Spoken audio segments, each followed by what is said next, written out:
Semoga Allah Subhanahu wa taala senantiasa menjaga iman kita, akidah kita, tauhid kita, dan memberikan kepada kita kekuatan untuk senantiasa beribadah kepadanya, dan kita diberi oleh Allah Subhanahu wa taala perhiasan akhlak yang baik. Ikhwas sekalian rahimakumullah, pembahasan kita pada kesempatan kali ini adalah kita mengingat bahwasannya Ramadan itu adalah syahrul Quran. Ramadan adalah syahrul Quran, bulan Al-Quran. Apa hubungannya? Apa yang kita lakukan pada bulan Ramadan berkaitan dengan Al-Quran? Demikian juga bagaimana teladan kita, Nabi Agung Muhammad sallallahu alaihi wasallam, para sahabat dan para ulama dan orang-orang saleh yang terus setia dan komitmen istiqomah di jalan Nabi sallallahu alaihi wasallam memperlakukan Al-Quran di dalam Ramadan, sehingga insyaallah kawan sekalian kita bisa mulia dengan Al-Quran, dan dengan Al-Quran ini kita harapkan sampai nanti di akhir Ramadan kita diberi karunia yang besar oleh Allah Subhanahu wa taala, dimasukkan dalam golongan orang-orang yang diampuni dosa-dosa yang telah lalu dan dituliskan oleh Allah telah terlepas dari belenggu api neraka. Masyarul muslimin rahimakumullah, apa hubungan antara Al-Quran dengan bulan Ramadan? Sebelumnya, secara umum, siapapun, semakin seseorang itu erat dengan Al-Quran, maka semakinlah dia mulia di sisi Allah Subhanahu wa taala dan mulia di antara kaum mukminin.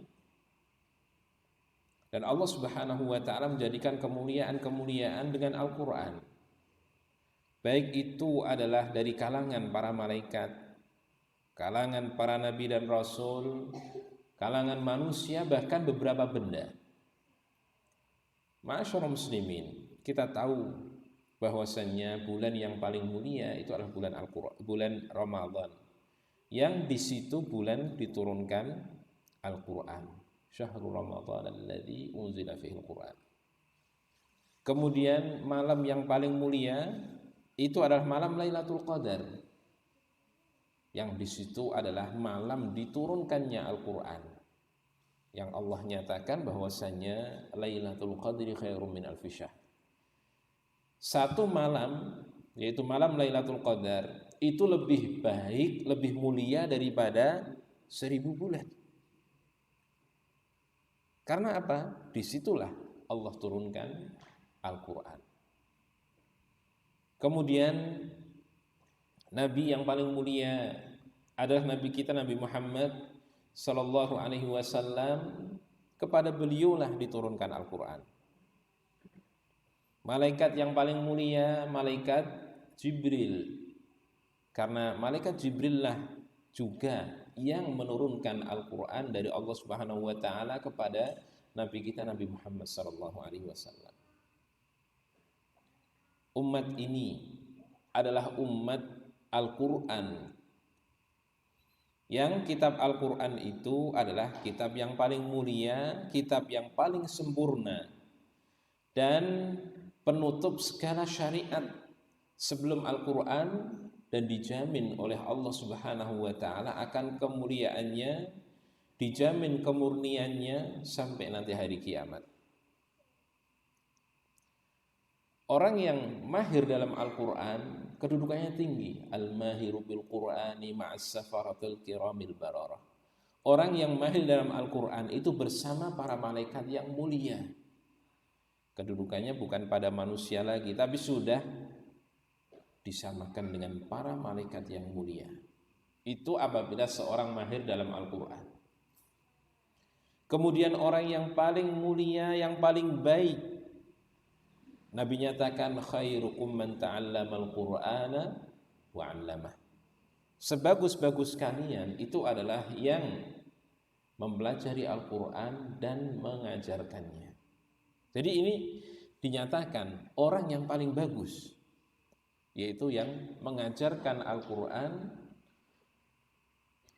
atau mempelajari Al-Qur'an dan mengajarkannya. Demikian juga yang paling berhak menjadi imam dalam setiap sholat fardu, ya ummul qauma aqra'uhum li kitabillah. Yang menjadi imam pada suatu kaum itu adalah yang paling ahli dalam baca Al-Quran. Demikian juga bahkan sampai Nabi SAW itu ketika perang Uhud kita tahu kaum muslimin diuji dengan kekalahan, banyak sekali yang meninggal dunia.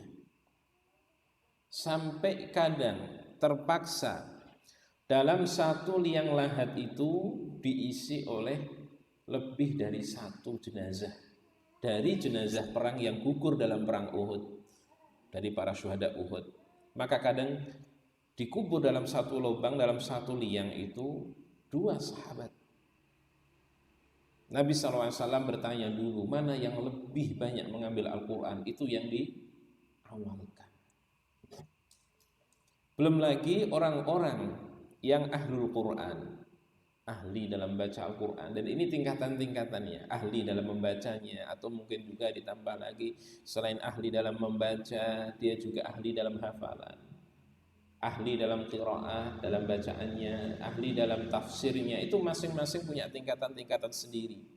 Seandainya toh seorang mungkin dia tidak punya ilmu Al-Quran, mungkin dalam bahasa Arabnya kurang, tapi dia ahli dalam membaca, atau mungkin juga sedikit hafalan Al-Quran, tapi dia ahli dalam atau sering membaca Al-Quran, insya Allah termasuk mempunyai bagian dalam Al-Quran.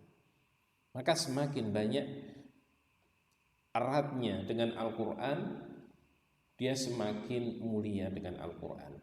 Allah Subhanahu wa ta'ala, inna lillahi min ibadihi la ahlin.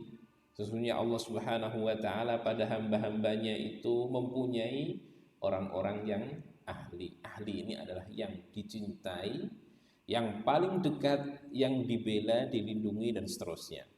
Sebagaimana kalau ahli itu dalam bahasa adalah keluarga. Maka keluarga kita, istri kita, anak-anak kita itu orang yang paling dekat kepada kita, orang yang paling kita lindungi, orang yang paling kita cintai. Itu dari hamba-hamba manusia itu ada orang-orang yang ahli, yaitu yang dekat kepada Allah, dibela oleh Allah, dicintai oleh Allah. Siapa mereka? Ahlul Qur'ani hum ahlullahi wa khassatuh. Ahli Quran, mereka lah ahlinya Allah dan juga orang-orang yang diistimewakan, dikhususkan oleh Allah Subhanahu wa ta'ala. Umar bin Khattab radhiyallahu ta'ala anhu ketika bertanya kepada penduduk Makkah di daerah yang namanya Usfan, beliau bertanya, siapa yang kalian angkat menjadi pimpinan kalian di Mekah? Mereka mengatakan Ibnu Abza, Abdurrahman bin Abza. Beliau bertanya, Umar bin Khattab, siapa Ibnu Abza? Mereka mengatakan maulan min mawalina, salah satu dari bekas budak yang telah kita merdekakan. Padahal budak itu nggak punya kedudukan di masyarakat, karena itu adalah seperti barang belian, dijual bisa, dibeli bisa. Maka Umar bertanya, apakah kalian jadikan pimpinan kalian seorang bekas budak? Maka dikatakan, innahu hafizun li kitabillahi wa alimun bil faraid. Dia itu hafal Al-Quran dan dia ahli dalam ilmu faraid. Inilah bagaimana objektifnya mereka, orang-orang yang saleh, ketika mengangkat pimpinan mereka. Tidak dilihat dari orang-orang yang kaya, dilihat dari orang-orang yang mungkin punya kedudukan dalam di kedudukan keluarganya terhormat, tapi dilihat dari ilmunya dan kesalihannya. Dia itu ahli, dia itu hafal Al-Quran, dan dia ahli dalam ilmu faraid. Maka kemudian Umar mengatakan, betul apa yang dikatakan oleh Nabi Shallallahu Alaihi Wasallam, Innallaha yarfa'u bihadzal kitabi aqwaman wa yadau bihi akhar. Sungguhnya Allah Subhanahu Wa Taala mengangkat dengan Al-Quran ini beberapa kaum dan merendahkannya juga dengan Al-Quran kaum-kaum yang lain. Orang yang mengambil Al-Quran sebagai pedoman, sebagai sesuatu yang dibaca, amal ibadah setiap hari, atau mungkin dihafalkan dan dipelajari serta bertadarus, maka semakin tinggi kedudukannya. Tapi orang semakin jauh dari Al-Quran, maka dengan Al-Quran itu dia direndahkan oleh Allah Subhanahu wa Ta'ala. Sampai belum selesai di situ. Di akhirat diharapkan orang-orang yang sahibul Quran. Sahibul Quran itu bisa ahli dalam membaca Al-Quran, atau kalau tafsiran sebagian ulama, sahibul Quran ini adalah orang yang hafal Al-Quran. Maka dikatakan yuqalu li sahibil Qur'ani yaumal qiyamati iqra wartaqi warattil kama kunta turattil fa inna manzilataka 'inda akhir ayatin taqra'uha. Akan dikatakan kepada sahibul Quran, bacalah dan naiklah. Jadi dia di surga itu tidak langsung ditempatkan begitu saja, tapi disuruh membaca Al-Quran.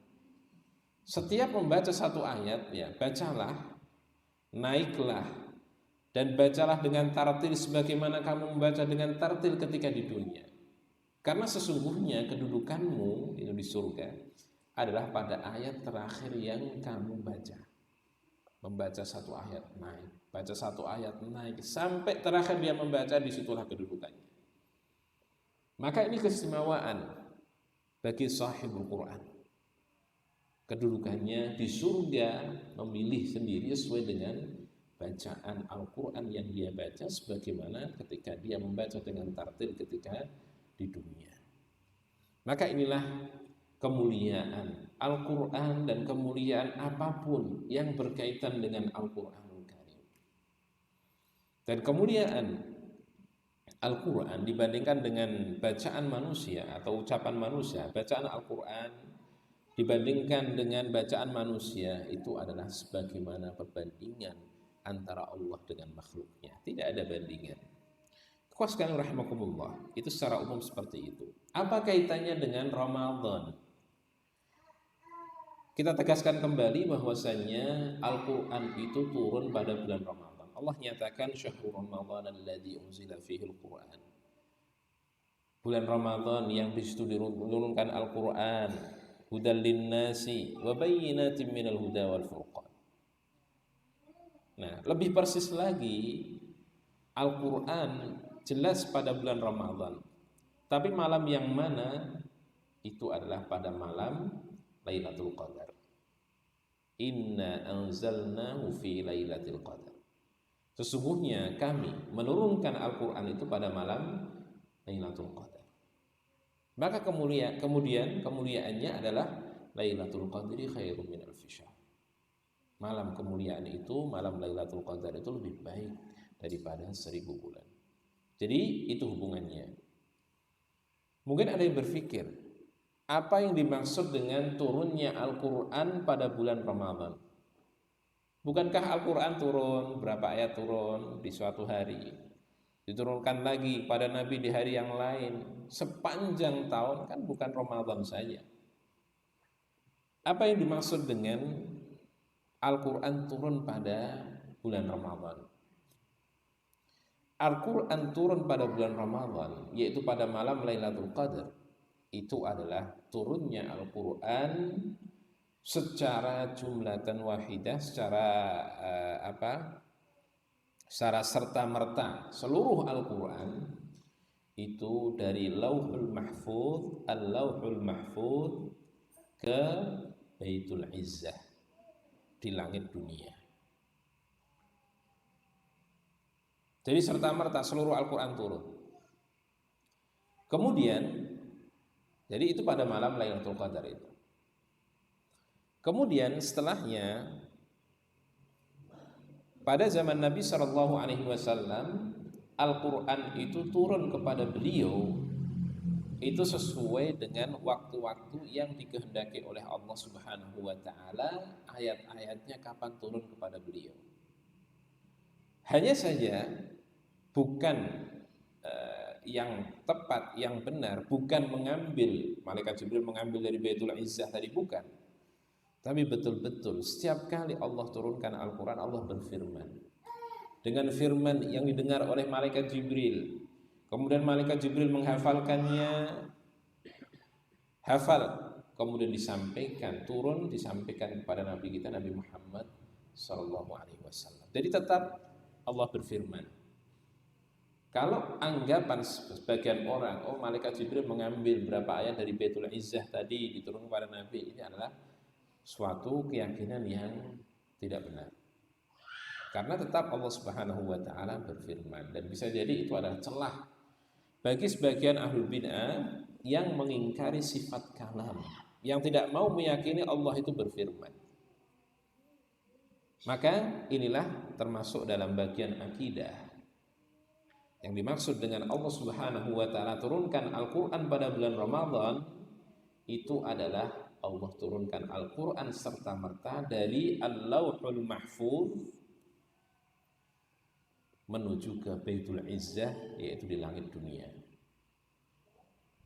Nah, setelahnya bagaimana turun kepada Nabi SAW? Turun kepada Nabi itu munajjaman istilahnya, yaitu sedikit demi sedikit sesuai dengan waktu yang dikehendaki oleh Allah Subhanahu wa taala, dan itu pun juga diwahyukan oleh Allah. Allah berfirman, didengar malaikat Jibril, kemudian disampaikan kepada Nabi sallallahu alaihi wasallam.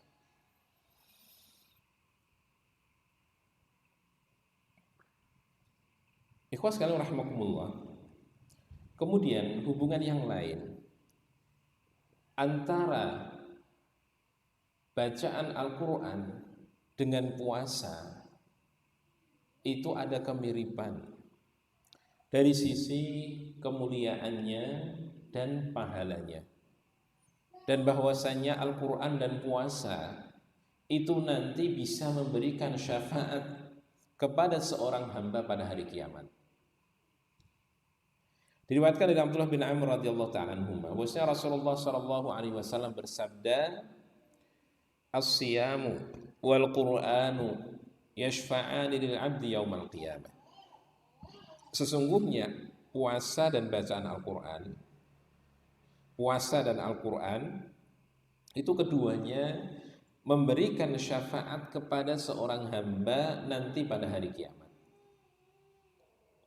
Yaqulu siyam, puasa mengatakan, "Ai Rabbi, mana'tuhu at-ta'ama wasyahawati bin nahari fasyaffi'ni fihi." Wahai Tuhanku, jadi ini puasa itu membela orang yang berpuasa nanti di hari kiamat. Berdoa kepada Allah, wahai Tuhanku, aku yaitu puasa telah tahan dia dari makanan dan dari syahwatnya pada siang hari, maka jadikanlah aku sebagai pensyafaat untuknya, pemberi syafaat untuknya. Fasyaffi'ni fihi. Adapun Al-Qur'an, wa yaqulu Qur'an, Al-Qur'an mengatakan, mana'tuhun nauma bil laili fasyaffi'ni fihi. Aku telah tahan dia, hamba ini, dari dia tidur di waktu malam, maka jadikanlah aku pensyafaat untuknya.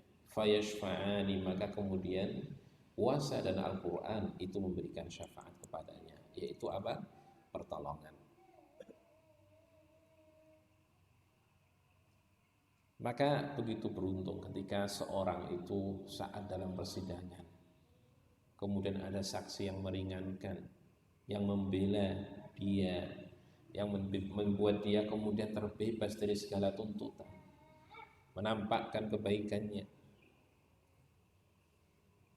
Dan kita sangat butuh seperti itu, bukan di persidangan dunia, sebagaimana memang orang butuh saat seperti itu di persidangan dunia, tapi yang hakiki, persidangan hakiki nanti di hari kiamat, begitu bahagianya, beruntungnya seseorang nanti ada yang membela depan Allah Subhanahu wa taala, minta kepada Allah agar diampuni orang ini dosa-dosanya, diterima amal kebaikannya.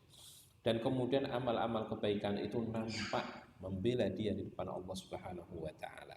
Dan Allah kemudian dengarkan permintaan amalan-amalan ini, ya, akan menjadi syafaat sebagai penolong. Kemudian ma'asyiral muslimin rahimakumullah, jadi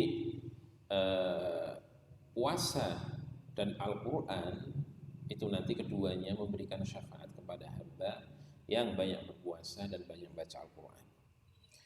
Kemudian apalagi hubungan yang lain antara Ramadan dengan Al-Qur'an, bahwasannya orang-orang yang saleh itu apabila masuk pada bulan Ramadan mereka fokus dengan membaca Al-Quran, dan banyak sekali mereka membaca Al-Quran dan mereka melakukan mudarasah.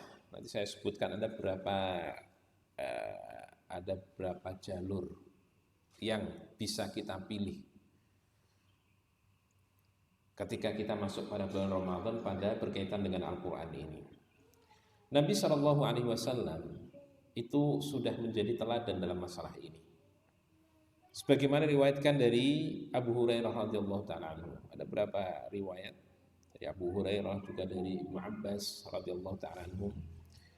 Abu Hurairah mengatakan, "Kana yu'radu 'ala an-nabi sallallahu alaihi wasallam al-Qur'ana kulla 'amin marrah." Dipaparkan kepada Nabi sallallahu alaihi wasallam Al-Qur'an pada setiap tahun itu sekali. Fa'urida alaihi marrataini fil 'amil ladzi qubid. Kemudian dipaparkan kepada Nabi sallallahu alaihi wasallam 2 kali pada tahun yang beliau meninggal dunia di situ. Setiap tahun, yaitu pada bulan Ramadan didatangi oleh malaikat Jibril. Kemudian malaikat Jibril memberikan Al-Quran. Nabi sallallahu alaihi wasallam juga membaca Al-Quran, didengarkan oleh malaikat Jibril setiap Ramadan. Al-Quran penuh. Itu sekali setiap tahunnya, setiap Ramadannya, kecuali pada Ramadan terakhir yang tahun itu Nabi SAW meninggal dunia, yang itu tanda akhir tahun beliau hidup di dunia. Dan Nabi juga merasakan firasat tersebut. Itu datangi malaikat Jibril menyampaikan Al-Quran 2 kali. Maka beliau dalam beberapa kisah kan berkata pada Fatimah, pada beberapa keluarganya, pada sahabat, kok ini tahun ini malaikat Jibril datang 2 kali dalam memaparkan Al-Quran ini. Sepertinya itu adalah tahun terakhir beliau hidup. Dan memang seperti apa yang beliau sangka, tahun itu Nabi SAW diambil oleh Allah Subhanahu wa taala. Kemudian Ibnu Abbas radhiyallahu taala anhuma mengatakan, dan ini nanti menunjukkan bahwasannya apa hubungan Al-Quran dengan Ramadan dan dengan kebaikan-kebaikan yang harus diperbanyak pada bulan Ramadan. Ibnu Abbas radhiyallahu taala anhuma mengatakan, Nabi sallallahu alaihi wasallam, kana Nabi sallallahu alaihi wasallam ajwadan nasi bil khair. Nabi sallallahu alaihi wasallam itu adalah manusia yang paling banyak memberikan kebaikan. Lianna Jibril kana yaqahu fi kulli lailatin fi syahri Ramadan. Karena malaikat Jibril mendatangi beliau setiap malam pada bulan Ramadan hatta yang salih sampai Ramadan selesai. Ya'ridu alaihi Rasulullah sallallahu alaihi wasallam Al-Qur'an, yang Nabi sallallahu alaihi wasallam menyampaikan kepada Jibril bacaan Al-Qur'an. Ini yang dinamakan tadarus. Jadi 2 arah. Satu menyampaikan bacaan Al-Qur'an, yang satu juga kemudian ganti bacakan Al-Qur'an. Ya, saling menyimak, saling membenarkan bacaannya. Fa idza laqiyahu Jibril kana ajwada bil khairi min ar-rihil mursalah. Apabila didatangi oleh malaikat Jibril, Nabi SAW itu lebih pemurah memberikan kebaikan, lebih murah daripada angin yang bertiup. Kita tahu angin yang bertiup itu lepas sekali. Nabi SAW itu kalau sudah datangi malaikat Jibril, sudah nggak ada sesuatu yang ditahan, diberikan. Bersedekah, berikan kebaikan, dan tidak ada seorang pun meminta sesuatu kepada beliau kecuali beliau berikan kalau beliau punya. Di sini kita bisa ambil kesimpulan bahwasanya kita paham bahwasanya malaikat Jibril mendatangi Nabi SAW setiap malam di malam-malam Ramadan. Dan Nabi SAW secara umum itu adalah ajwadun nasi bil khair, paling pemurah memberikan kebaikan. Tambah lagi kalau sedang didatangi oleh malaikat Jibril pada bulan Ramadan, beliau lebih pemurah lagi, lebih banyak lagi kebaikan yang beliau berikan. Bahkan sampai dikatakan Ibnu Abbas, lebih pemurah memberikan kebaikan daripada angin yang bertiup, begitu lepas. Al-Imam Nawawi, Imam Nawawi rahimahullah ta'ala dalam syarah hadis ini, dalam kitab Al-Minhaj, syarah Sahih Muslim, beliau mengambil beberapa poin kesimpulan dari hadis Ibnu Abbas ini. Beliau mengatakan, fi hadzal hadithi fawaid, dalam hadis ini ada beberapa faidah yang bisa diambil. Yang pertama, bayanu 'idhami judin Nabi sallallahu alaihi wasallam, penjelasan tentang keagungan kepemurahan Nabi sallallahu alaihi wasallam, keagungan pemurahnya Nabi sallallahu alaihi wasallam. Jadi Nabi itu pemurah, dan pemurah, sangat pemurah. Yang pertama. Dan bagi Nabi yang bertawakal kepada Allah Subhanahu wa taala secara penuh, itu bisa memberikan semua hartanya walaupun tidak tersisa sama sekali. Dan beliau dijamin oleh Allah Subhanahu wa taala. Kita semua dijamin oleh Allah Subhanahu wa taala, tapi tawakal kita tidak sampai kepada tawakal Nabi SAW. Ya, kita tentunya sebagaimana yang dikatakan oleh Allah Subhanahu wa taala, walladzina idza anfaqu lam yusrifu wa lam yaqturu wa kana baina dzalika qawama. Dan orang-orang yang apabila berinfak itu tidak berlebih-lebihan dan juga tidak pelit, tapi pertengahan di antara keduanya. Itu bagi kita. Kenapa? Kita punya hak dan kewajiban, kita punya tanggungan. Jangan sampai infak kita kemudian menjadikan kita mendolimi orang-orang yang wajib untuk kita nafkahi. Bagi Nabi SAW tidak mengapa beliau infakkan berapapun sampai tidak tersisa, dan Nabi tidak mendolimi sedikit pun terhadap keluarga, dan Nabi dijamin oleh Allah Subhanahu wa taala. Namun ini adalah teladan bagi kita semuanya untuk menjadi seorang yang pemurah sebagaimana Nabi SAW adalah orang yang paling pemurah. Kemudian faedah yang kedua, istihbabu iktsaril judi fi Ramadan. Dianjurkannya pemurah ketika bulan Ramadan, banyak memberikan kebaikan, bersedekah, makanan, uang, bantuan atau apapun, memberikan kebaikan kepada orang lain pada bulan Ramadan, itu sangat dianjurkan. Kemudian yang ketiga, ziyadatul judi wal khairi inda mulaqatis salihin. Beliau juga menyimpulkan, kalau bertemu dengan orang-orang yang saleh, itu nanti menjadikan kita itu semakin mudah untuk memberikan kebaikan. Ini terbukti. Kalau kita berkunjung kepada para ulama, kita berkunjung kepada masyayikh, kita berkunjung kepada orang-orang yang berilmu, itu kita kita itu pulang sudah seolah-olah sudah menjadi manusia baru, lebih semangat dalam melakukan kebaikan, lebih pemurah dan selanjutnya. Ini perkataan Imam Nawawi seperti itu dari kesimpulan hadis ini. Kemudian juga mengatakan wa aqiba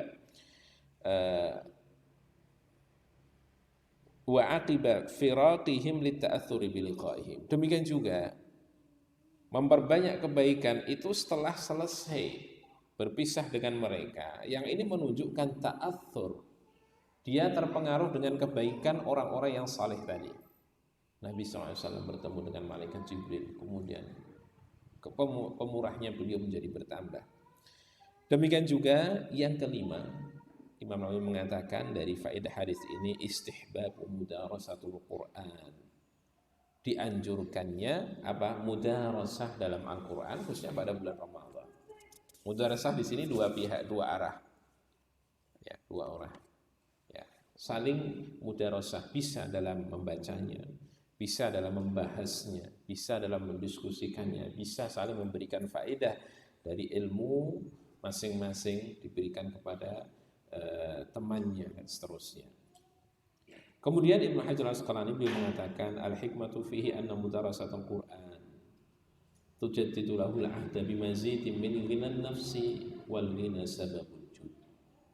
Ini kayaknya faedahnya agak jauh, tapi menunjukkan bagaimana kekuatan ilmu Ibnu Hajar.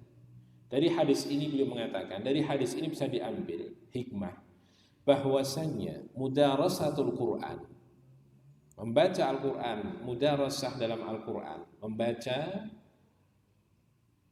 atau bertadarus dalam Al-Quran itu akan memperbarui perasaan ghinan nafs, jiwa yang merasa cukup.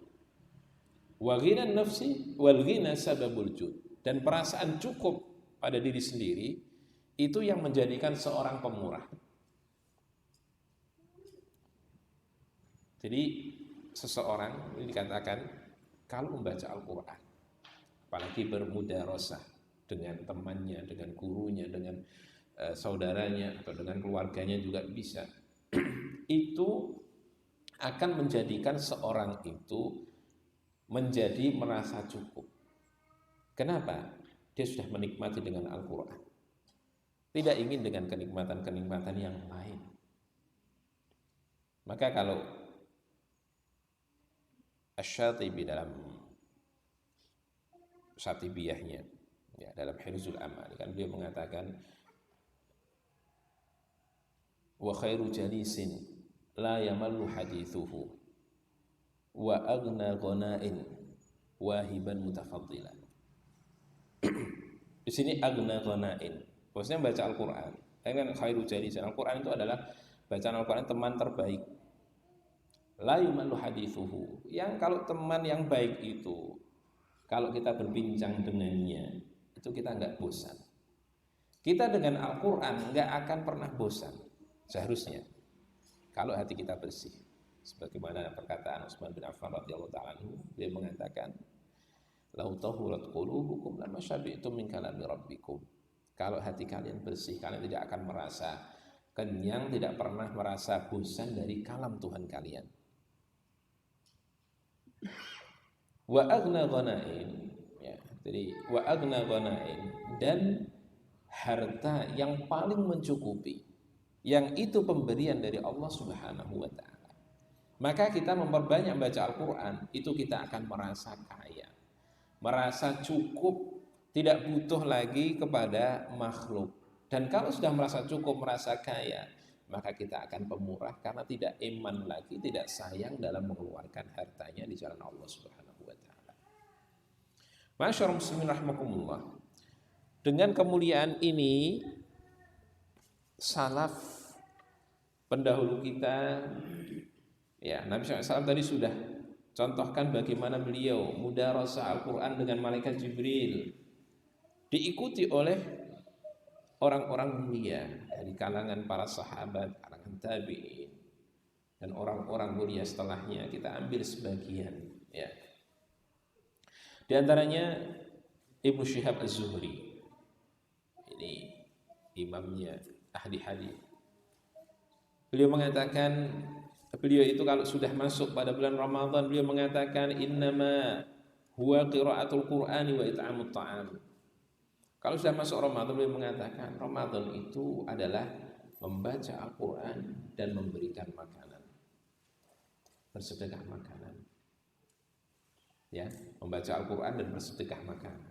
Ibnul Hakam mengatakan, menceritakan tentang Imam Malik. Imam Malik kan setiap hari memberikan hadis, menyampaikan hadis-hadis yang beliau rangkum dalam kitab Al-Muwatta, itu beliau ajarkan dalam majelis beliau, yang muridnya sampai ribuan dari berbagai macam penjuru, dari timur sampai barat.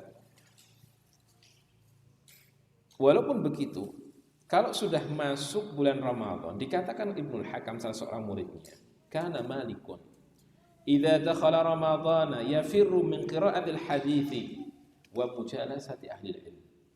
Kalau sudah masuk bulan Ramadan, beliau lari dari majelis hadis. Artinya beliau tidak tahdits, tidak menyampaikan hadis. Dan juga tidak lagi duduk-duduk lagi dengan ahli ilmu. Kenapa? Beliau fokus untuk membaca Al-Quran. Padahal setiap harinya beliau adalah tahdits, menyampaikan hadis, menyampaikan ta'lim. Tapi kalau sudah bulan Ramadan, sudah itu ditinggalkan dan fokus beliau membaca Al-Quran. Sufyan ats-Tsauri dikatakan oleh Abdul Razzaq As-San'ani, idza dakhala Ramadan taraka jami' ibadati wa aqbala ala qira'atil Quran.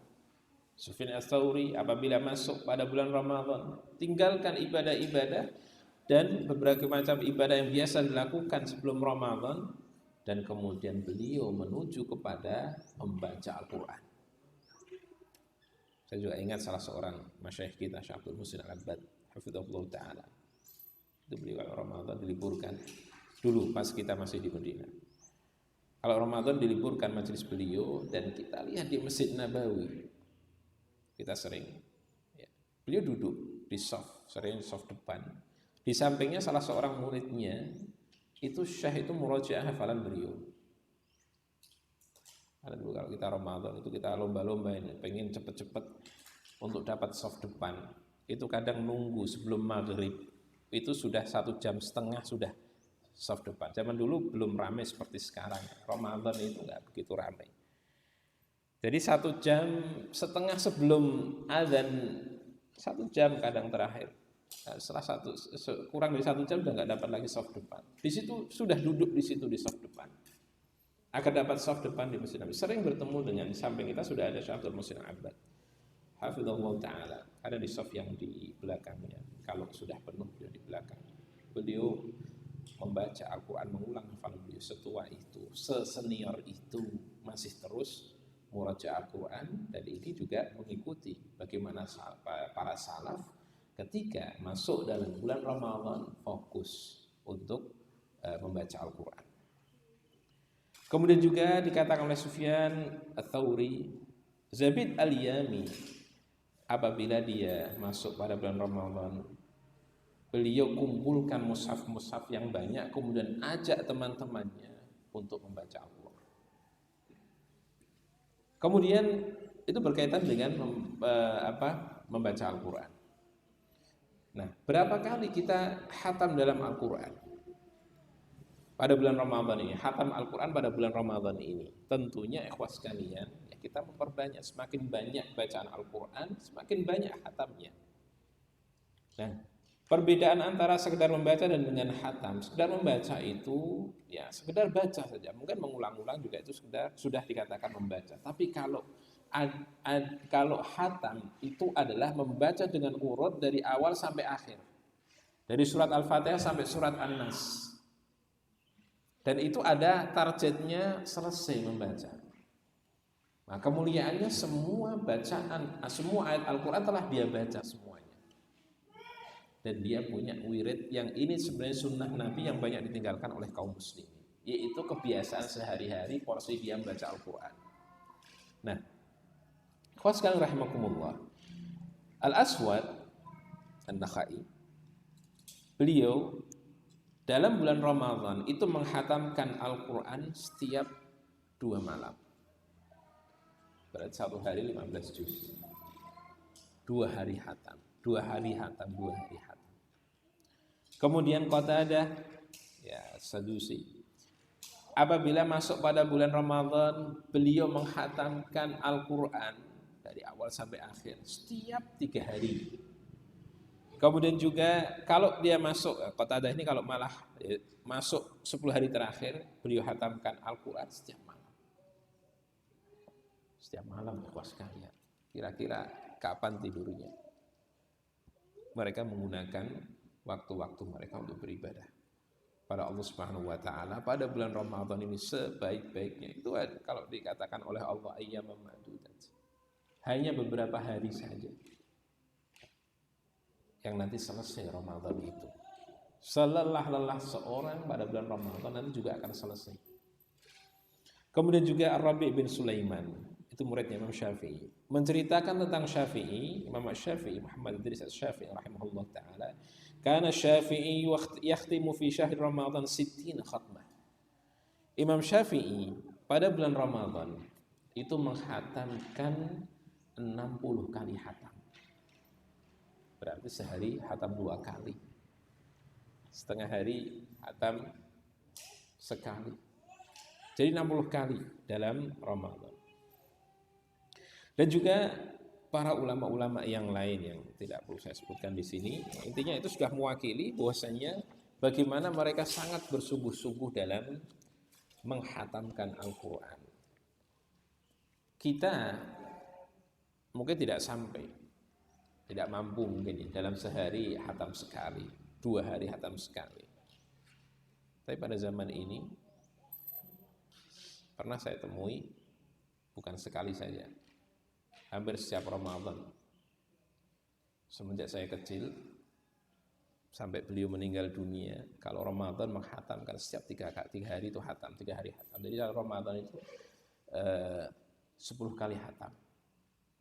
Itu adalah rahimahullah bapak saya sendiri, sangat cinta kepada Al-Quran.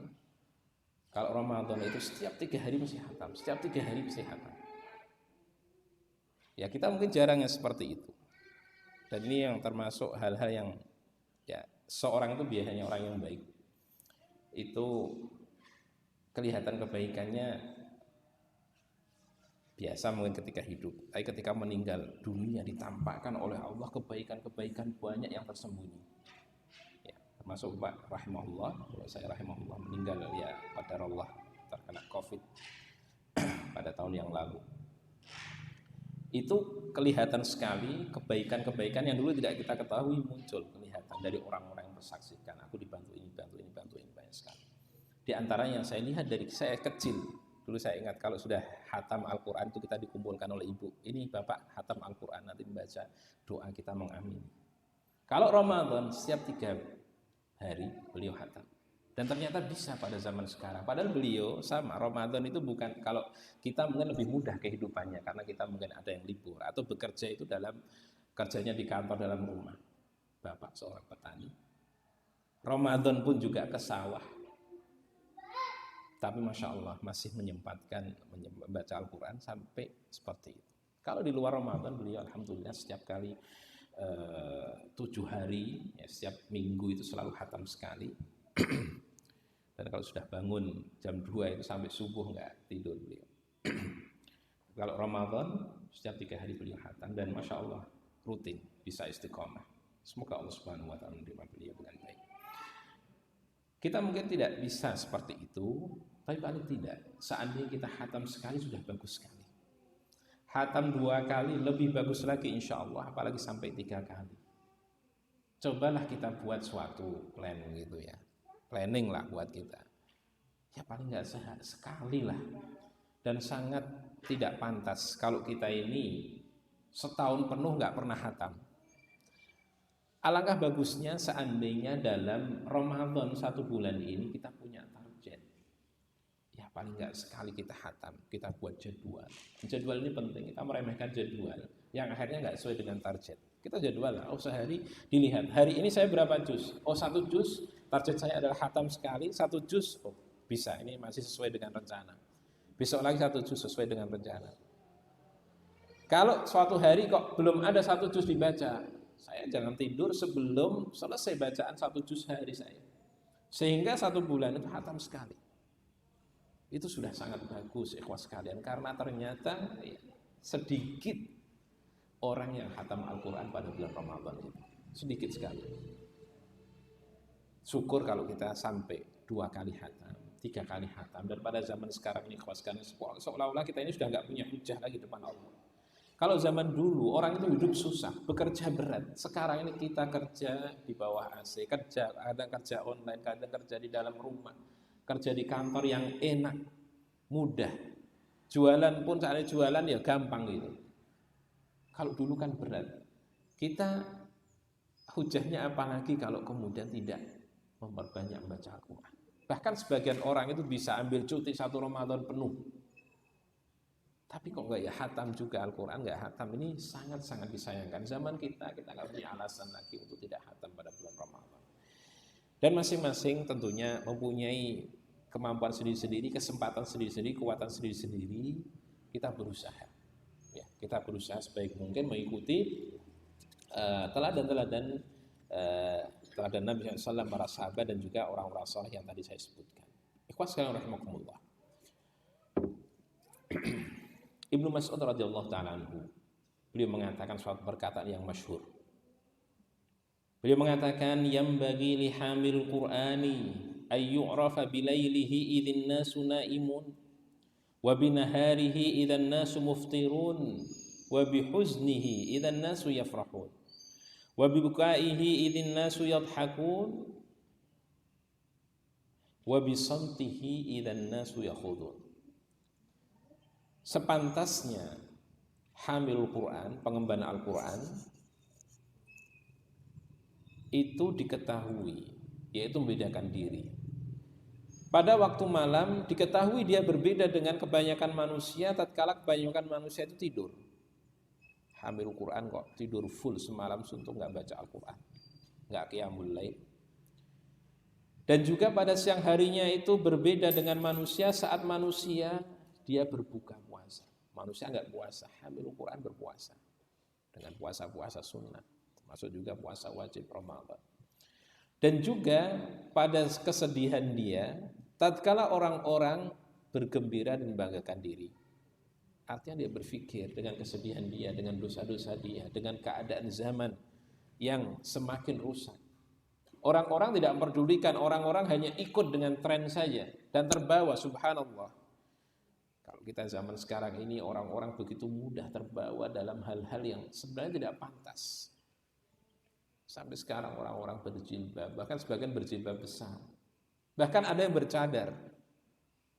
Yang seharusnya orang seperti itu berbeda betul-betul sudah kepada Allah Subhanahu wa taala, meninggalkan kebanyakan hal-hal yang tidak pantas. Itu kadang masih joget-joget, menampakkan dirinya, direkam kemudian disebarkan di media-media sosial.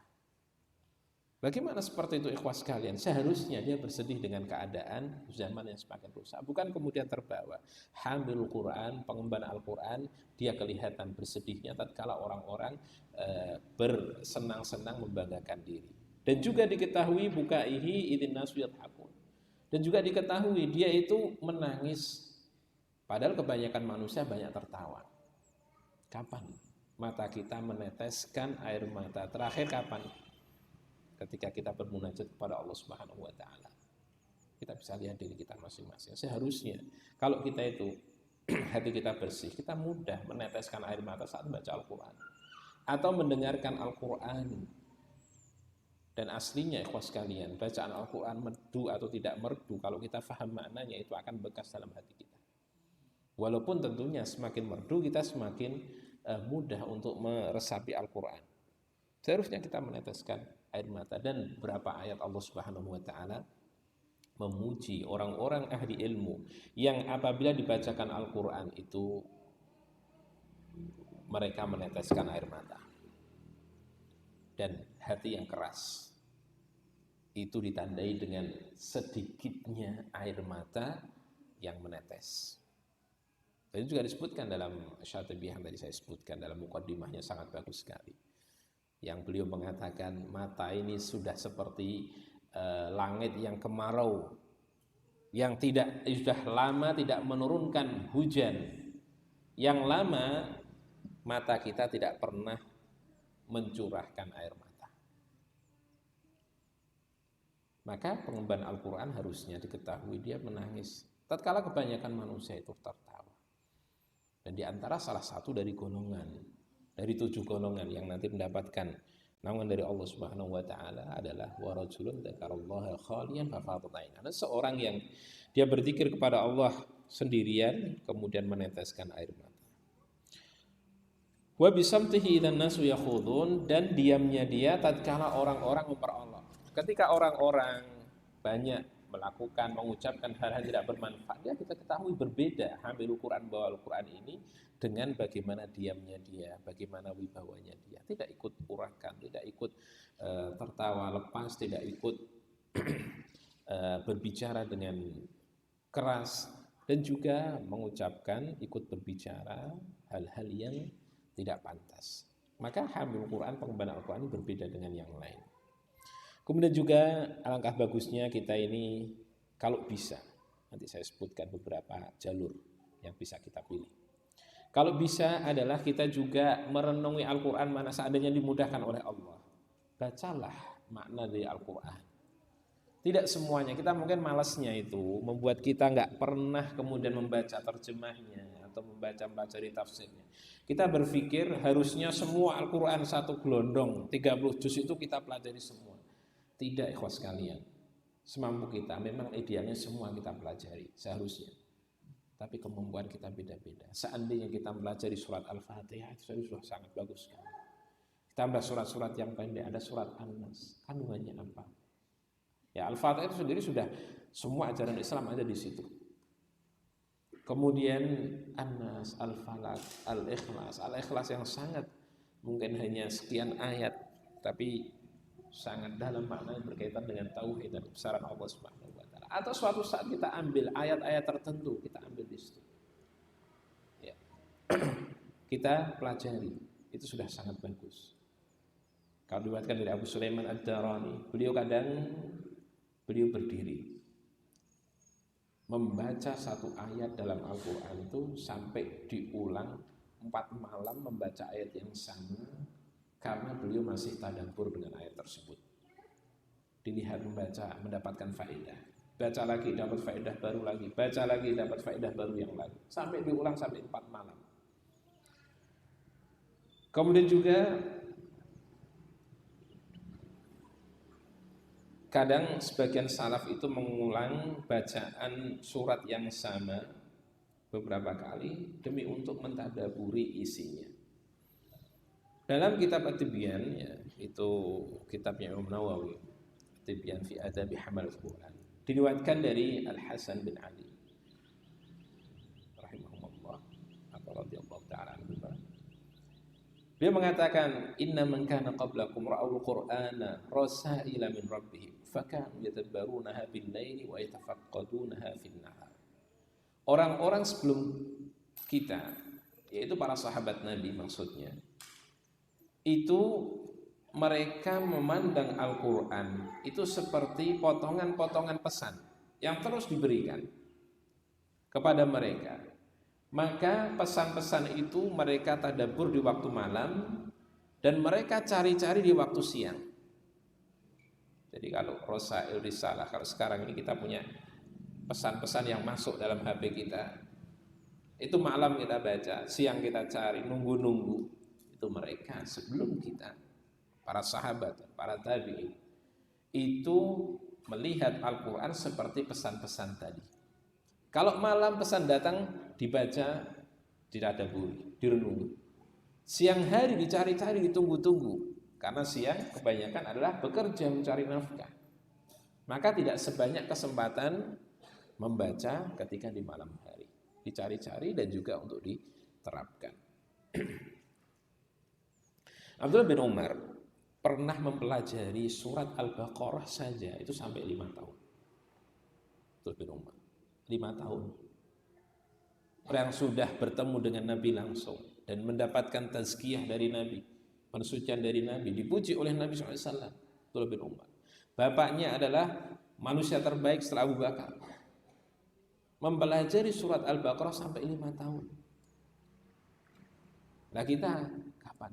Hanya belajar dulu sebentar sudah bosan, sebentar lagi bosan. Mungkin karena hati kita yang belum bersih sekali.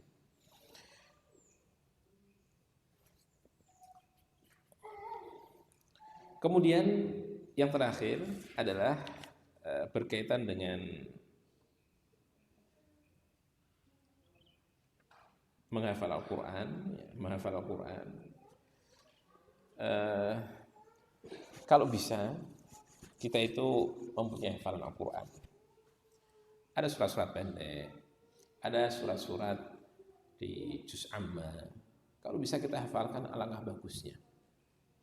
Karena semoga kita nanti termasuk dalam Sahihul Quran yang tadi disebutkan naik ke peringkat-peringkat di surga. Ada ayat-ayat yang atau surat yang sangat penting yang bagus untuk kita hafal. Di antaranya adalah surat Al-Baqarah. Kalau kita bisa hafal surat Al-Baqarah sudah sangat bagus sekali. Dan sebenarnya kalau kita itu mau, bisa insya Allah kita hafal surat Al-Baqarah. Kemudian lebih bagus lagi adalah ditambah dengan surat Ali Imran. Yang dua surat ini dinamakan dengan Az-Zahrawan. Kita dulu sebagai masyayikh kita cerita, salah seorang syekh kita namanya Syekh Abdurrahman Asy-Syabrani. Beliau orang pedalaman, orang Badui, bukan dari orang kota, tapi kemudian ke Madinah untuk mengajar. Beliau sangat alim sekali, setahun mengajar kita. Beliau cerita, ulama-ulama kita yang dulu dakwah di pedalaman, itu mereka mengajari Al-Quran anak-anak kecil itu agar mereka menjadi hafal Quran, diajari. Sampai banyak nanti keluar orang anak-anak yang hafal Al-Quran. Tapi orang-orang yang tua itu dianjurkan untuk menghafal surat Al-Baqarah dan surat Ali Imran. Karena itu Az-Zahrawain dan itu kemuliaan. Sebagaimana dalam hadis Nabi SAW dari Abu Umamah radhiyallahu ta'ala anhu. Beliau mendengar Nabi SAW bersabda, "Iqra'ul Qur'ana fa innahu ya'ti yaumal qiyamati syafi'an li ashabi." Bacalah Al-Quran, sesungguhnya nanti Al-Quran itu datang pada hari kiamat memberikan sebagai mensyafaat bagi orang yang bacanya. Kemudian beliau mengatakan, "Iqra'uz Zahrawain Al-Baqarah wa Ala Imran fa innahuma ta'tiyani yaumal qiyamati ka'annahuma ghamamatani aw ghayayatani tuhajjani an ashabihima." Bacalah surat Al-Baqarah, bacalah Az-Zahrawain, yaitu surat Al-Baqarah dan surat Ali Imran, karena sungguhnya nanti dua surat ini datang pada hari kiamat. Seolah-olah sepertinya mirip keduanya itu dua potongan awan yang mengiringi dia, yang nanti akan membela dia ketika dalam hisab. Ini surat Al-Baqarah dan surat Ali Imran. Kemudian juga Iqra'u surat Al-Baqarah fa inna akhdaha barakah wa tarkaha hasrah wa la yastati'uha al-batalah. Bacalah surat Al-Baqarah. Sesungguhnya mengambil surat Al-Baqarah, menghafalnya itu adalah barokah. Ambil surat Al-Baqarah, hafalkan, akan banyak barokah yang turun kepada kita. Wa tarkaha hasrah, dan meninggalkan surat Al-Baqarah, enggak mau mempelajari surat Al-Baqarah, itu suatu kerugian. Wala yastati'uhal batalah, dan dia tidak akan bisa, yang mengambil surat Al-Baqarah ini tidak akan bisa diganggu oleh al-batalah. Apa al-batalah? Yaitu setan-setan dan para tukang sihir. Dia aman, dilindungi oleh Allah Subhanahu wa taala dari gangguan setan dan dari gangguan tukang sihir. Itu cukup seandainya surat Al-Baqarah. Bagaimana kalau ditambah dengan surat Ali Imran? Dan kita mungkin nggak bisa 30 juz, paling nggak 2 surat ini monggo kita kuasai. Nah, kemarin saya sepakat dengan beberapa teman di Solo ini, tapi kita coba sedikit dulu. Kita buat grup para orang-orang tua yang anaknya sudah besar-besar. Sudahlah, kita menghafal surat Al-Baqarah sama Ali Imran dulu. Zahrawan ini sudah jadi insya Allah senjata kita, andalan kita nanti di hari kiamat, dibangkitkan oleh Allah Subhanahu wa taala dalam keadaan nanti ada 2 surat ini yang menjaga kita, melindungi kita, dan juga membela kita saat yaumul hisab. Kita buatkan program menghafal, dan itu kalau kita mungkin bisa sampai setahunan menghafal surat Al-Baqarah dan surat Ali Imran dengan program yang kita buat itu. Tapi nggak apa-apa, kita itu setiap tahun melalui. Kemarin juga Ramadan, sekarang sudah mau Ramadan lagi, tapi berapa tambah hafalan kita? Nggak tambah. Tapi kalau seandainya kita buat program, alhamdulillah seandainya 1 tahun hafal surat Al-Baqarah dan Al-Imran sudah sangat bagus sekali, daripada tidak sama sekali. Dan setiap tahun kita lewati, tapi perlu kita murajaah, muhasabah, apa sih setahun kemarin yang sudah tambah pada diri kita. Dan kalau kita nggak memulai, kita nggak akan bisa mendapatkan apapun. Kemudian akhwat sekalian, yang terakhir berkaitan dengan mudarasatul Quran, ini kita belajar Al-Quran di masjid itu sudah merupakan kemuliaan yang besar dan pahala yang besar sekali. Dari Uqbah bin Amir radhiyallahu ta'ala anhu, beliau mengatakan Nabi SAW keluar mendatangi kita ahlus suffah. Jadi di belakang Masjid Nabawi itu kan disediakan tempat oleh Nabi SAW khusus bagi ahlus suffah. Orang-orang yang para muhajirin yang nggak punya rumah, nggak punya tempat, disatukan di situ. Mereka juga nggak punya harta, nggak punya uang. Jadi mereka nunggu aja sedekah orang-orang yang bersedekah makanan dan harta kepada mereka. Mereka kalau ada orang yang memberi, mereka makan. Kalau tidak, mereka tidak bisa makan. Dikumpulkan dalam tempat yang namanya suffah. Sekarang masih ada di Masjid Nabawi. Kalau di belakang kuburan Nabi SAW itu ada tempat yang agak tingginya mungkin berapa, sekitar 70 cm itu. Nggak tahu sekarang ya, dulu sebelum ramai kita kan tahu dalam-dalamnya Masjid Nabawi itu dikatakan katanya di situ adalah tempat suffah. Nah, Nabi SAW datang kepada para sahabat yang ada di suffah ini. Kemudian beliau mengatakan, ayyukum yuhibbu ayyagdua kulla yawmin ila buthana au ila al-aqiqi fayatiya minhu binaqataini qaumawaini fi ghairi ithmin wala qati'ati rahim. Siapa di antara kalian yang setiap menginginkan setiap hari dia datang ke Budhan atau ke Aqiq, ya, sebuah lembah di situ, yang nanti kembali itu sudah membawa 2 ekor unta yang gemuk. Unta yang gemuk sekarang ya kalau harganya ya, sekarang harganya mungkin bisa sampai berapa? Mungkin sampai 30-an juta atau lebih, sampai 40-an.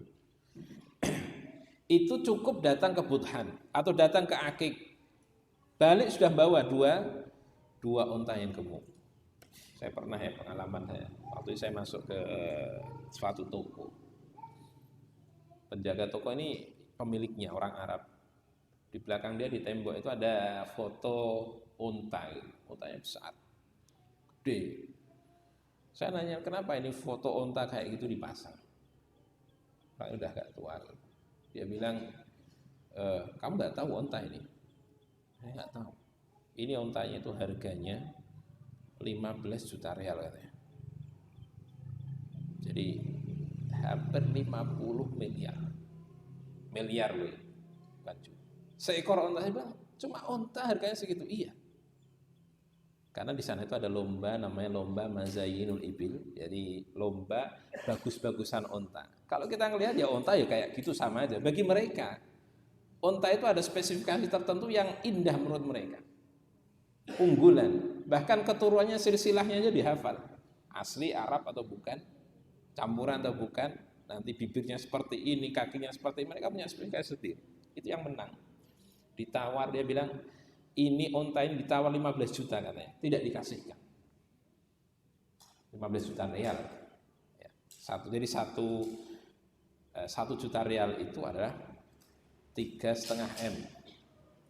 Itu sampai 15 juta. Ditawar nggak dikasihkan katanya. Tapi setelahnya mati ya. Kasihan. Dia bilang, tapi kasihan yang punya, karena ditawar 15 juta nggak boleh. Malah kemudian berapa hari mati. Tapi kemudian mati, kemungkinan matinya disihir katanya.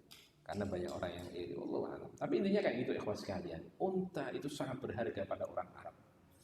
Nabi mengatakan, siapa di antara kalian yang ingin kalau cuma datang ke Budhan nanti balik lagi sudah bawa 2 unta yang gemuk. Maka semua sahabat mengatakan, kulluna yuhibbu dzalik ya Rasulullah. Kami semuanya menginginkan hal tersebut. Ya, datang dengan membawa 2 ekor unta yang gemuk tanpa perlu dia melakukan dosa dan tanpa dia memutuskan silaturahim. Jadi mengambil harta dengan cara yang baik.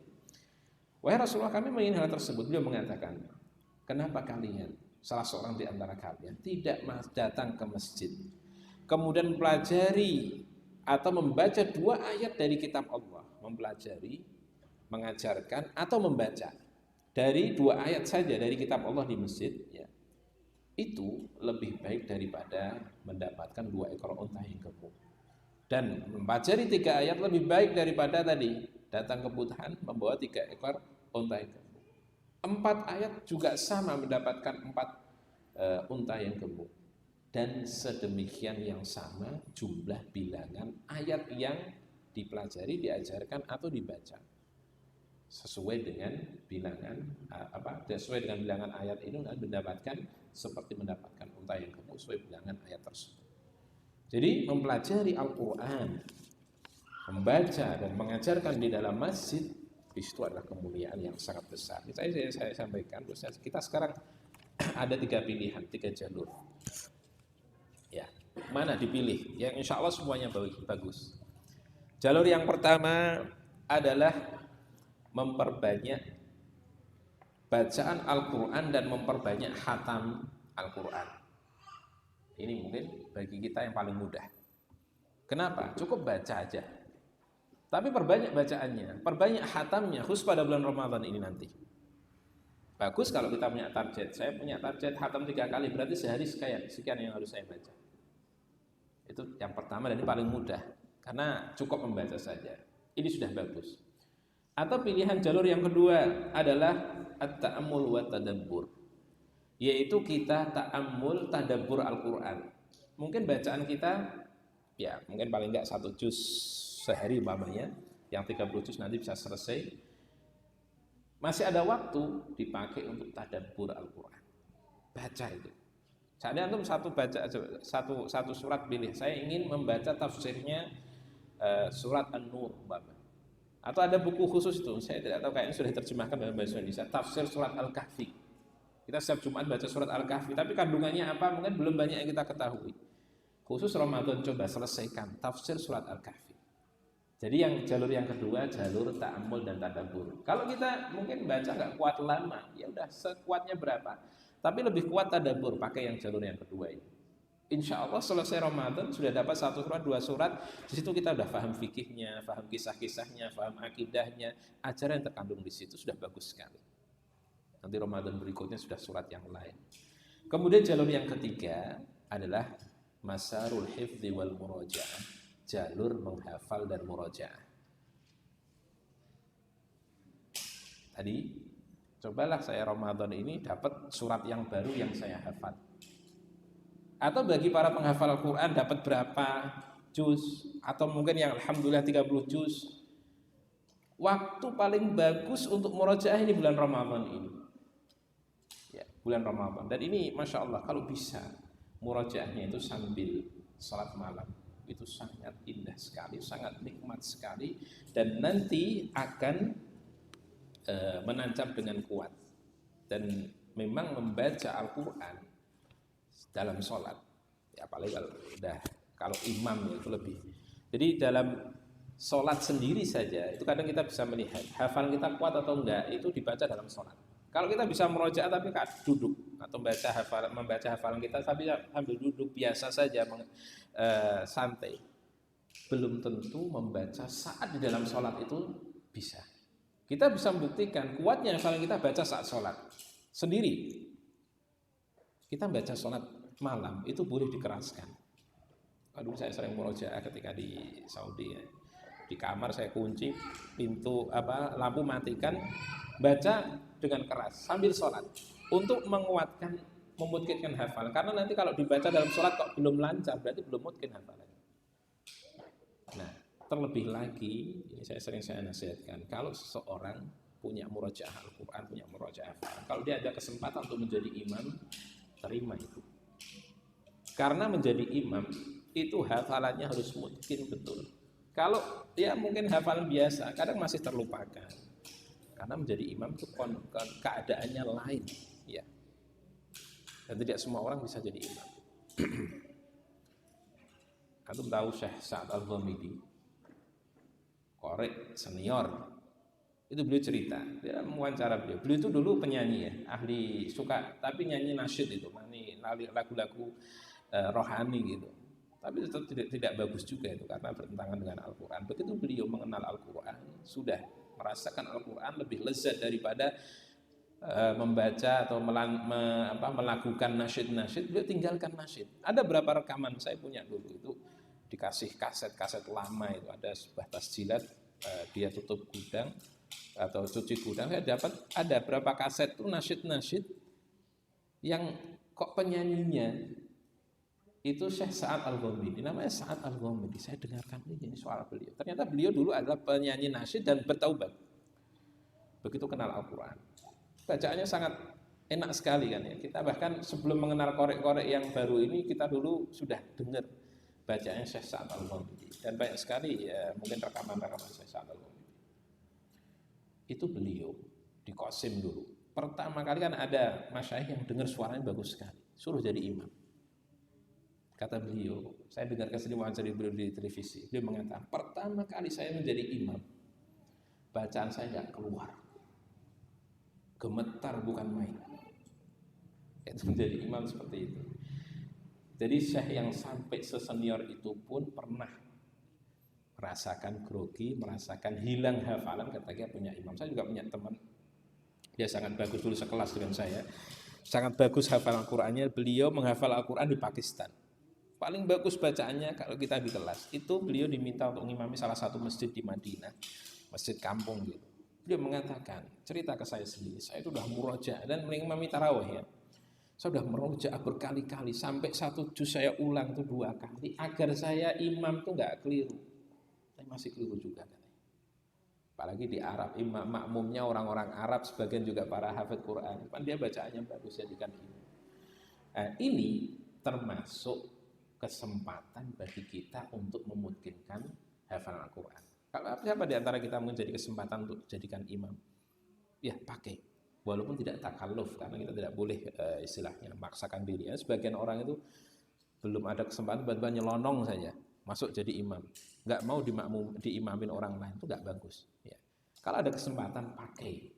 Dan gunakan untuk murojaah hafalan, nanti akan mungkin insya Allah. Ada beberapa ayat yang mungkin masih yang dulunya ketika dibaca menjadi imam saat sholat, itu jadi mungkin. Itu ikhwas sekalian, 3 jalur yang bisa kita ambil. Yang pertama adalah jalur memperbanyak bacaan Al-Quran dan hataman, itu sudah bagus. Dan itu paling mudah. Yang kedua adalah jalur ta'ammul dan tadabbur, membaca Al-Quran semampu kita, kemudian di waktu-waktu yang tersisa kita pakai untuk mentadabburi maknanya. Dan yang ketiga adalah jalur hifdz dan murajaah, yaitu menambah hafalan pada bulan Ramadan ini dan juga mengulang hafalan yang sudah dihafal. Itu yang kita bahas pada kesempatan kali ini. Ya, mohon maaf ini terlalu panjang bahasanya, tapi saya kira insya Allah bisa menjadi bekal untuk saya pribadi dan kepada ikhwas sekalian.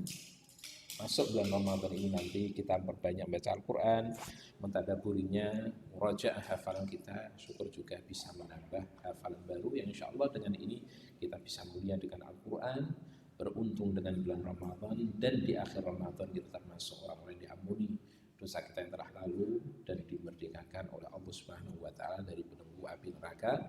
Kalau ada yang salah dari Allah, saya mohon maaf. Sallallahu alaihi wa sallam Muhammad wa ala alihi wa sahbihi ajma'in walhamdulillahi rabbil alamin. Assalamualaikum.